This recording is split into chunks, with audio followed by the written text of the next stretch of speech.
When you picture ancient humans hiding from rain, you probably imagine a cave. Dark stone walls. A fire flickering at the entrance. Rain hammering down just outside the opening. There's just one problem. Most ancient humans probably never lived in one. Compared with the millions of people who lived during the Paleolithic, the number of caves we know they actually used is surprisingly small. Caves were rare, unevenly scattered across the landscape, and often already claimed by something far more dangerous than rain.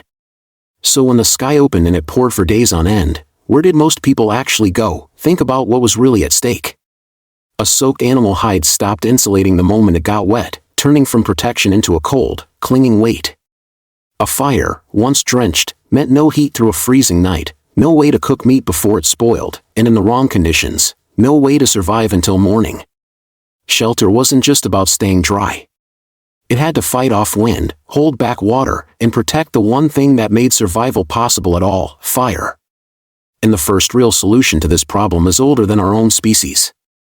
At a site called Terra Amata, on the coast of southern France, archaeologists uncovered evidence that many researchers interpret as the remains of temporary wooden huts dating to roughly 380,000 BCE, arranged in an oval shape, with what appears to be a central hearth positioned inside. This predates Homo sapiens entirely. Whoever built these structures wasn't Homo sapiens, not yet, but they were already solving the same problem humans still solve today every time we build a house. But not every archaeologist agrees on what this site actually proves. So how do scientists tell the difference between the remains of a real ancient hut and just a natural pile of rocks and debris that happens to look like one? This is where the work becomes genuinely forensic. At Terra Amata, researchers have pointed to patterns of post holes, small gaps in the ancient soil suggesting upright wooden poles once stood there, along with arrangements of stones that could have anchored a structure's base, and a hearth position that seems deliberately sheltered from prevailing wind.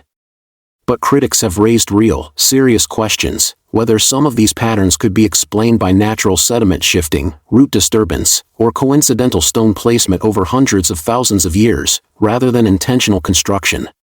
This is honest science, not certainty pretending to be fact. Archaeologists reading 380,000-year-old ground have to weigh probability against ambiguity, and reasonable experts can land in different places. What isn't in dispute is that somewhere, at some point, early hominins figured out how to build a roof from nothing but wood and instinct. One cave floor, though, holds a clue that's much harder to argue with.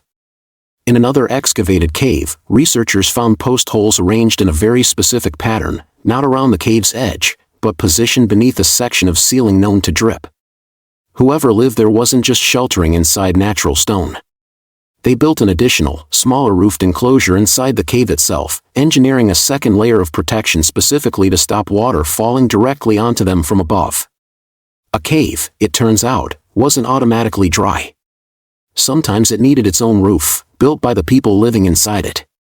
If people were being this deliberate about staying dry even inside a cave, what did they build when there was no cave available at all? Across open plains and treeless stretches of Ice Age landscape, humans became architects out of pure necessity, using whatever the terrain actually offered instead of what they wished it offered. Where natural rock overhangs existed, people modified them directly, draping stretched animal hides across the open face to block wind-driven rain, then building internal wooden pole frameworks inside, structured around a central hearth, essentially constructing a tent within a cliffside. In summer months on more open plains, some groups built semi-underground dome huts, partially dug into the earth itself, using the ground's natural insulation to soften both cold nights and driving rain at once. But what happened somewhere so barren, so far beyond any tree line, that there wasn't even enough wood left to build a simple frame? Picture the landscape first. Wide open, flat, and almost completely treeless, stretching toward the horizon in every direction across ancient Siberia. No forest nearby. No timber to cut, no branches to bend into a frame. If shelter required wood, this place should have been unlivable. So how do you build a roof, with zero building material anywhere in sight? Their solution was unbelievable. In Siberia, archaeologists have uncovered structures built almost entirely from the skeletal remains of mammoths. Massive curved tusks were arranged and interlocked to support the roof. Skulls and long, heavy thigh bones, stacked deliberately to construct solid outer walls. Archaeologists believe these structures were likely covered with stretched animal hides to help keep out wind and rain. These weren't temporary lean-tos. They were genuine architecture, built from the only large-scale raw material this landscape had ever offered, the remains of the animals that once walked across it. These structures kept individual families dry through brutal seasons. But what did it actually take to keep a shelter like this working, generation after generation, for far longer than any single family's lifetime? In one excavated cave, researchers found something remarkable buried directly in the floor itself, a deep, thick buildup of ash and charcoal. Evidence suggests the same hearth location was used, abandoned, and returned to repeatedly over roughly 1,000 years of occupation. This wasn't one family's fire. It was closer to an inheritance, a location passed down, rediscovered, and relit by people who may never have known the names of whoever first lit a flame there centuries earlier. All of this, huts, hides, bones, hearths, was still improvised, built directly from whatever raw material a specific landscape happened to offer. So when did humans actually arrive at the idea of a roof, on purpose, as a deliberate design, rather than a clever workaround? Centuries later, a Roman writer named Vitruvius tried to answer exactly that question, in his work De Architectura. It's important to be clear about what this actually is. Not an archaeological record, but a Roman-era origin story, Vitruvius's own attempt to explain, from a much later vantage point, how the very concept of roofing might have first developed.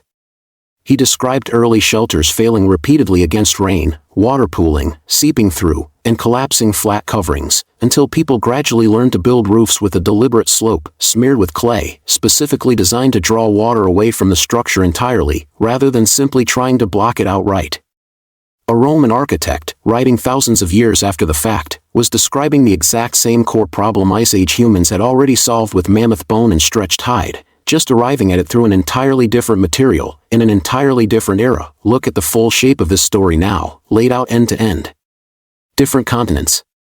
Different climates. Different materials. The same solution. Wooden huts at Terra Amata, dated to roughly 380,000 BCE. Ice Age hide-covered tents built inside modified rock overhangs. Semi-underground domes on open summer plains. An entire house constructed from mammoth bone on a treeless Siberian steppe. A hearth kept alive across 1,000 years inside a single cave. And centuries later, a Roman writer independently arriving at the same core insight, that water needs somewhere to go, not just something to stop it. Your concrete roof, a Roman tile roof, a mammoth bone shelter, and a wooden hut built 380,000 years ago were all trying to solve exactly the same problem. Every roof since has really just been a refinement of the same idea: keep the water moving, and keep it away from the fire. Long before there were walls, doors, or even words for home, our ancestors were already doing the one thing every roof has done since, standing between us and the storm.